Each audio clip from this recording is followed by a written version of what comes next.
Kebijakan pemerintah Kabupaten Klungkung ngewatesin kewentenan pasar modern menjantan ke Sanggera Becik. Ring pengupaya punika, pengelolaan pasar tradisional mangda taler ke Pidabdabin Becik.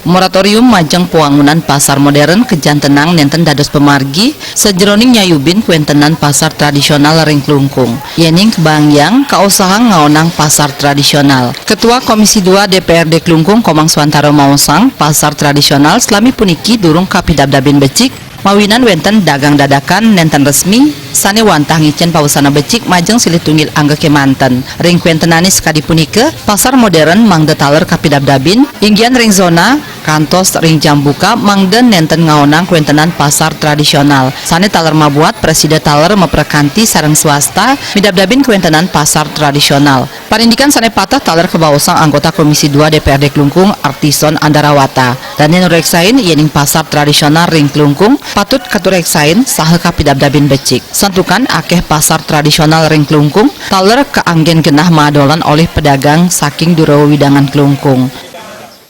Yang saya inginkan lagi sekali Pak, bila mana nanti ada pihak ketiga atau investor yang masuk membuat pasar tradisional yang bertaraf modern, nah ini yang saya akan dulukan Pak.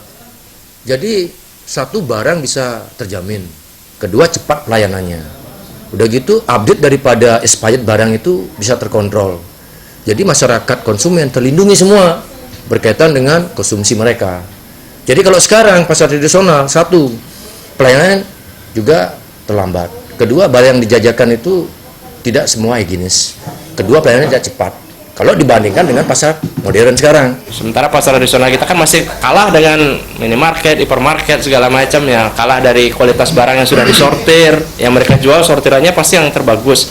Sudah itu kadaluarsa barang di pasar tradisional kita kan tidak bisa ditangani dengan cepat. Kalau mereka punya jaringan, begitu kadaluarsa mereka ambil, mereka bisa langsung ke pabrik lagi tukar. Sementara retail kita yang di pasar rakyat ini tidak bisa seperti itu, tidak mobile seperti itu. Jadi barang kadaluarsa kadang terbengkelai di sana dan masih dijual kembali. Sudah itu kualitas barang, banyak barang palsu yang kita takutkan juga beredar di pasar tradisional kalau tidak ada pengawasan. Revitalisasi pasar tradisional patut kemargiang, santukan pesaing saneka arepin sayan kapungkur jagi sayan ageng. Terima aja Bali TV.